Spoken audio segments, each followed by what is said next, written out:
Aku Hige Senpai, tempat alur cerita manhwa terbaru.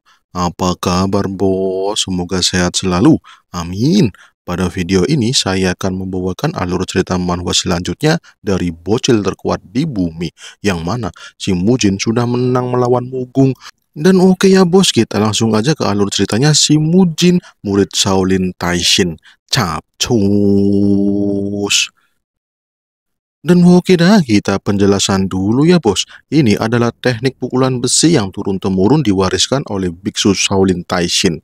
Warisan ini telah turun dari generasi 1 sampai generasi ke-11. Teknik ini memiliki pukulan mematikan yang memanfaatkan kekuatan lengan dan punggung sebagai tumpukan pukulan besi.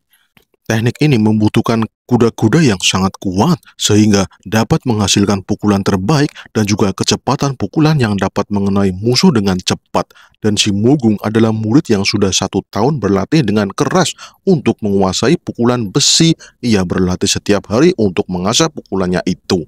Tapi ternyata semua itu gagal. Mugung dengan mudah dikalahkan sama Mujin. Serangan pukulan besi yang ia latih selama 1 tahun sama sekali tidak berdaya dengan bocah yang berlatih selama 7 hari. Ya, latihannya latihan senam lagi. Dan lagi, Mugung kalah bukan dengan adu pukulan, malahan dengan kuncian. Ia malah tersungkur karena terkunci. Walah, walah, walah, ampun dah. Dan akhirnya, nangis tuh orang. Ia merasa pertandingan ini tidak adil. Kau malah mendorongku dan mengunciku. Seranganmu itu bukan teknik bela diri. Itu cuman merangkul doang. Aku tidak terima. Aku tidak terima kalah ini.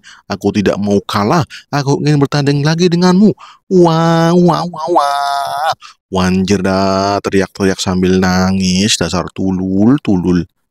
Senior yang ada di situ jadi bingung harus ngapain. Enaknya tuh bocah diapain ya? Malah mewek. Gimana ini dah? Apa kita sikat aja di sini? Waduh, waduh, waduh, mau disikat. Mujin yang sedang menenangkan Mugung malah menyadari kehadiran para seniornya. Walah malahan mau disikat pakai sikat gigi sama para senior.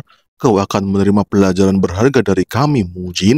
Karena kau tidak menggunakan teknik Shaolin Taishin, kau malah menggunakan teknik yang tidak diajarkan oleh Shaolin Taishin.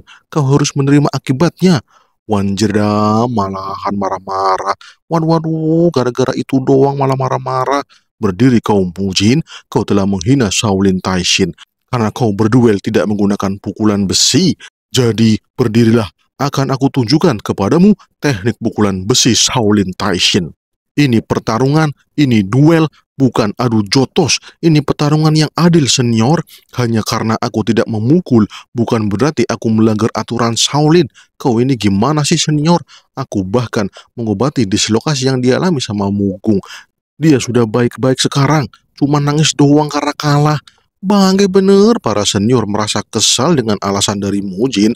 Mereka beneran mau menghajar si bocil bangke Mujin. Biar gue pukul nih bocil. Berani-beraninya ia menghina teknik pukulan besi Shaolin Taishin. Tapi mereka saat ini sedang diamati oleh para murid baru. Mereka tidak berani bertindak sembarangan. Dan ternyata para murid baru membenarkan ucapan Mujin. Mereka semakin sadar kalau teknik pukulan besi Shaolin Taishin sangat-sangat lemah. Ya, lemah dalam pertahanan kaki. Sesuai perkataan Mujin seminggu yang lalu. Lah terus ngapain capek-capek belajar kuda-kuda jongkok berjam-jam? Sia-sia ini mah. Jir, beneran. Para senior langsung kincep.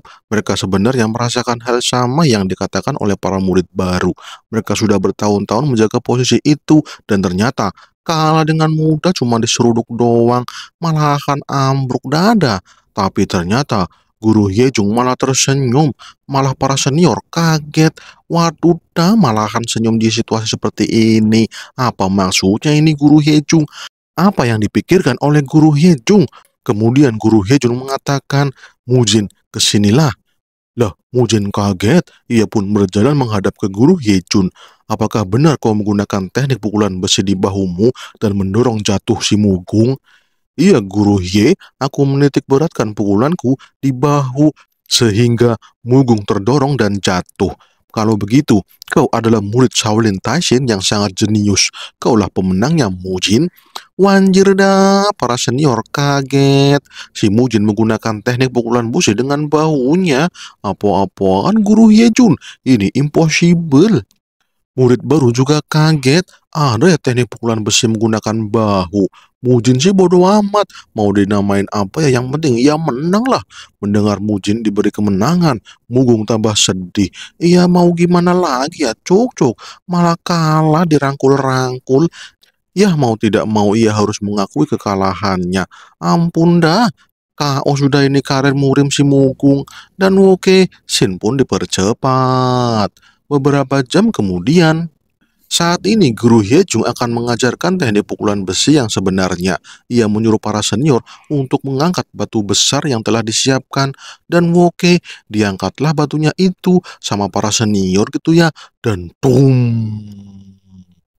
jir, besar amat batunya. Cuman diangkat 2 orang lagi. Kuat bener ini orang. Mujin dan para murid baru lainnya kaget. Para senior kuat banget ya. Dan oke lah, dimulailah pertunjukannya untuk menghancurkan batu besar ini dengan pukulan besi Shaolin Taishin. Lihat ini baik-baik murid baru, buka mata kalian lebar-lebar, ucap Guru Hyejun. Kemudian Guru Hyejun menarik nafas dalam-dalam dan wah, pukulan besi Shaolin Taishin dan pukulan besi Guru Hyujen mengeluarkan aura api dan itu menghantam batu besar dengan cepat dan langsung berlubang dan hancur bur. Batu besarnya langsung ambruk, itu gile bener. Guru Hejun merasa senang melihat para murid antusias. Ia berhasil memberikan pukulan terbaiknya untuk pertunjukan ini. Mantap! Mujin sendiri melongo melihat itu. Gile tuh orang. Jadi ini yang disebut dengan tenaga dalam. Wohohoho, mantap. Ini beneran seni bela diri murim yang asli. Aku tidak sabar untuk bisa menguasainya. Karena dulu yang ia lihat di film-film kolosal adalah pendekar pedang yang melubangi gunung dengan satu pukulan. Ada juga ahli pedang yang membantai suatu sekte. Ada lagi yang memukul dan langsung bolong. Gili bener ini mah. Mujin yang melihat itu semua jadi kegirangan dah. Apa aku bisa melakukannya? Kemudian Mujin bertanya kepada Guru Hyejun. Guru Hyejun, bukankah kita biksu dilarang untuk merugikan orang lain? Iya, apa maksudmu dengan merugikan orang lain? Iya guru, maksudku itu kan batu yang digunakan untuk dijadikan dinding ya, bukannya akan dipahat sama pemahat. Tapi sekarang malah sudah hancur lebur. Gimana ini Guru Hyejung? Ini punya kepala biksu loh. Walah beneran nih. Jir, dimarahi kepala biksu ini mah. Waduh dah gaswat. Semua yang ada di situ jadi bingung. Ya, bingung mau merespon seperti apa. Mereka malah ngelak sendiri itu dah. Saking bingungnya, Guru Hyejung pun masih berdiri di posisi kuda-kuda jongkok.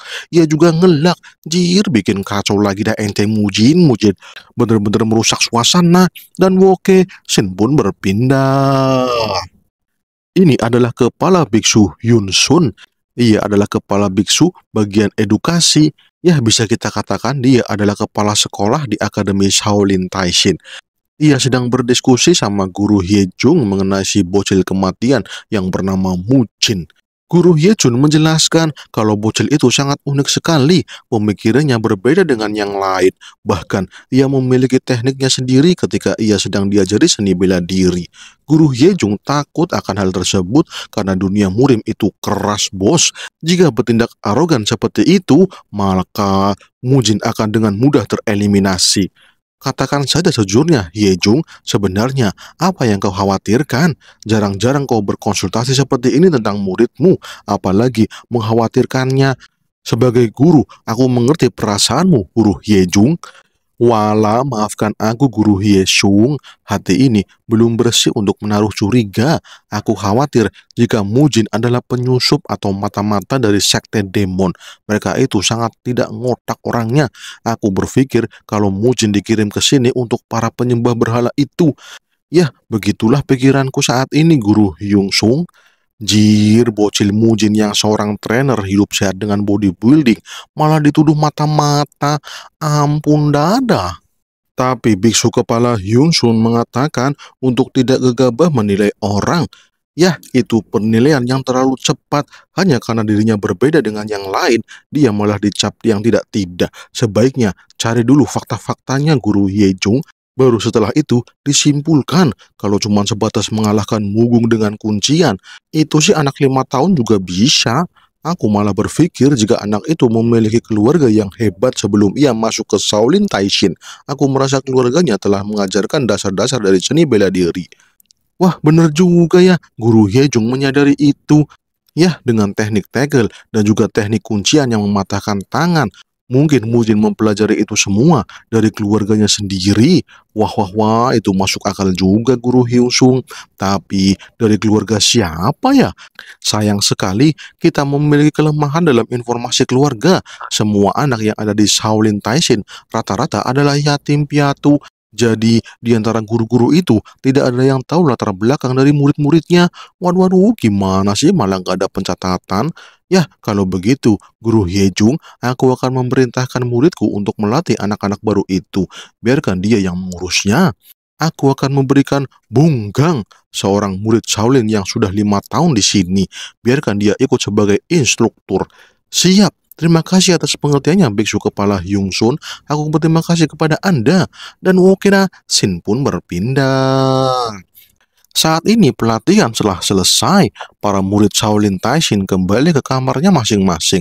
Tapi ada seorang yang melihat kejadian yang menyeramkan.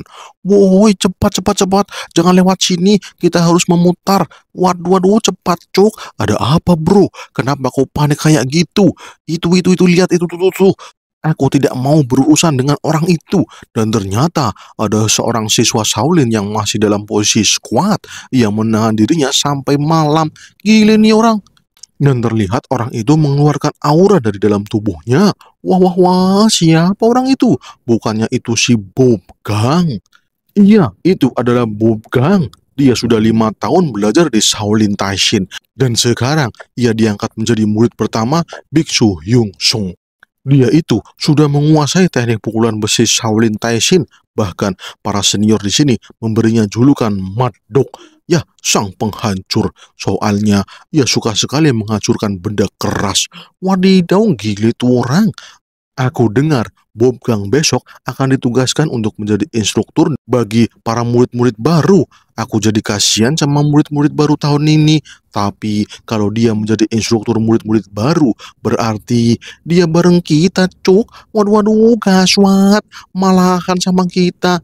Jir, itu mah sama saja. Kita juga apa sih nih dah? Kita bakal dibully habis-habisan sama si Bob Gang. Waduh, waduh, kayaknya bakal suram dan latihan besok.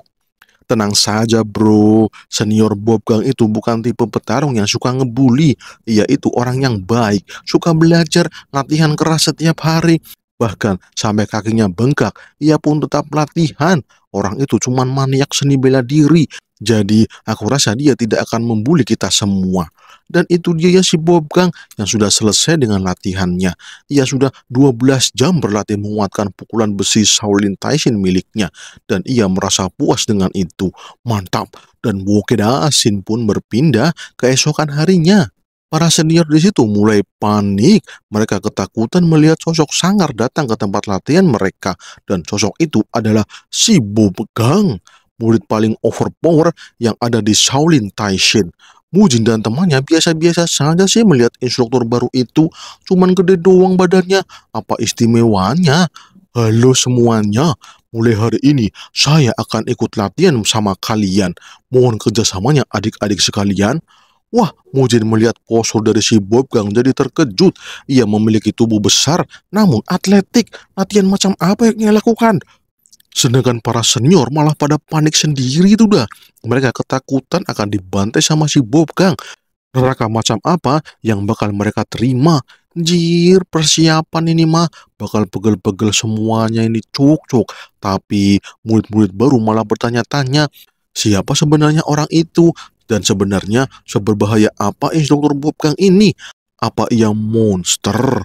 Lah, nggak tahulah. Mujin pun menatap serius instruktur Gang. Mujin mengamati setiap lewuk tubuh pada instruktur Gang. Sepertinya ia telah berlatih selama bertahun-tahun. Latihan keras Shaolin Taishin gitu ya. Pasti dirinya banyak memiliki cedera sendi. Perlu dikasih paham ini orang. Dan oke, latihan pun dimulai. Para murid baru langsung dididik dengan posisi squat jongkok selama mungkin. Sedangkan instruktur Gang langsung mengawasi semua murid yang sedang berlatih. Ia berkeliling untuk melihat posisi murid yang mulai goyah. Tapi begitu melihat Mujin yang ada di garis paling belakang, Bogang malah bingung. Nih bocah kenapa skuad jongkoknya pendek sekali? Bisa sejajar sampai lutut. Gila nih bocah, bisa sependek itu ya. Berbeda sekali dengan yang ia lakukan selama ini. Bogang jadi penasaran. Bahkan ia melihat bocil itu bertahan selama 30 menit. Di posisi itu sangat sulit ya. Mulut baru ini sangat beda. Wah, wah, wah, ini sesuatu yang baru bagi Bob Gang. Ia jadi tertarik dengan posisi itu. Ia pun meniru posisi squat yang dilakukan oleh si Mujin dan ia langsung memposisikan sejajar dengan lutut. Wanjir, ini membuat lututnya kesakitan, tapi ia berusaha untuk menahan rasa sakit itu. Ini bukan apa-apa bagi Bob Gang. Bob Gang pun melihat kembali posisi bocil itu. Tapi maaf kakak Bob Gang, posisimu salah. Ucap si Mujin. Lah, salah. Apa maksudmu? Bukannya ini sama seperti yang kau lakukan? Iya, tapi ini salah kakak Bob Gang. Lihat tuh lututmu, kletuk-kletuk-kletuk kriuk-kriuk. Jir, suara apa ada tuh? Mujin yang seorang trainer bodybuilding langsung shock mendengar bunyi-bunyi sendi itu. Malahan kriuk-kriuk bunyi sendinya. Itu dislokasi sendi yang terjadi ketika seorang terlalu memaksakan dirinya. Jirdah, dan terlihat posisi kaki Bob Gang kurang lurus dan itu mengakibatkan sendi-sendinya menjadi dislokasi. Tapi orang ini sangat kuat dengan rasa sakit. Gila bener ini orang. Walaupun merasa sakit, tapi wajahnya biasa-biasa saja. Ya, walaupun ia keringatan sih ya, kayaknya perlu dipandu ini mas sama ahlinya. Dan oke dah, pasien pertama sudah muncul. Saatnya untuk menunjukkan skill trainerku dari Korea ini. Ya, skill menjadi seorang trainer dari bodybuilding. Lah, tuh bocah malah nyengir. Bob Gang malah menjadi ngelek dah. Dan oke, Bob Gang pun diajari sama si Mujin. Diawali dengan stretching, pemanasan untuk kaki, biar sendi tidak keletuk-keletuk kayak tadi. Dan ternyata, aura chi milik Bob Gang langsung bereaksi. Aliran chi-nya langsung memenuhi sendi siku kakinya. Wah, itu terasa sangat hangat bagi Bob Gang. Mujin pun menyuruh kakak Bob Gang untuk melakukan hal yang sama pada kaki kanan. Tekan seperti yang kau lakukan tadi. Gimana rasanya? Apa sudah enakan? Iya ya, kenapa rasanya menjadi ringan? Kakiku ringan sekali ini. Padahal cuma gerakan sederhana seperti ini. Aku jadi penasaran denganmu. Tapi Mujin melihat kaki Bob Gang malah gemetaran. Sepertinya luka di sendinya sudah tahun menahun. Sampai-sampai kakak Bob Gang tidak memikirkan akibatnya sama sekali. Dan ya, Mujin pun memeriksa sendi lutut kakak Bob Gang. Dan itu membuat Bob Gang kesakitan. Wah, sepertinya sakit luar biasa ya. Soalnya, ia sampai menahan sakit seperti itu. Kalau orang biasa mah mungkin sudah pingsan ini dah. Gile bener, Bob Gang bener-bener kesakitan. Kenapa cuman meluruskan kaki saja? Ia sangat-sangat kesakitan. Waduh, malahan apa yang dilakukan sama bocah ini? Bocah ini ternyata sangat-sangat gile ilmu pengetahuannya. Dan ya, setelah itu Mujin pun memberitahu kakak Bob Gang kalau sendinya bermasalah. Tapi tenang saja, akan kusembuhkan dengan fisioterapi. Waduh, apa itu fisioterapi dah? Duh, maaf kakak Bob Gang. Intinya, jalur peredaran darah di persendianmu sedang terhambat, jadi perlu aku kembalikan seperti semula. Ya, intinya seperti itu kakak Bob Gang. Aliran cimu harus mengalir kembali. Dan oke, Mujin pun memijat titik akupuntur dari kakak Bob Gang. Ia berusaha untuk mengembalikan aliran chi tubuh pada tubuh si Bob Gang. Kakak Bob Gang pasrah dipijit sama si Mujin karena selama bertahun-tahun baru kali ini ada yang mau memijatnya. Mantap dah, tapi guru Hyejung shock berat. Kenapa instruktur yang ia suruh untuk mengawasi Mujin malah jadi orang yang diawasi, dipijit lagi? Apa-apaan nih Juk? Gue juga pengen dipijit. Jir, malahan guru Hyejung minta dipijit juga. Dan Woke karena mau pijit-pijitan jadinya bersambung.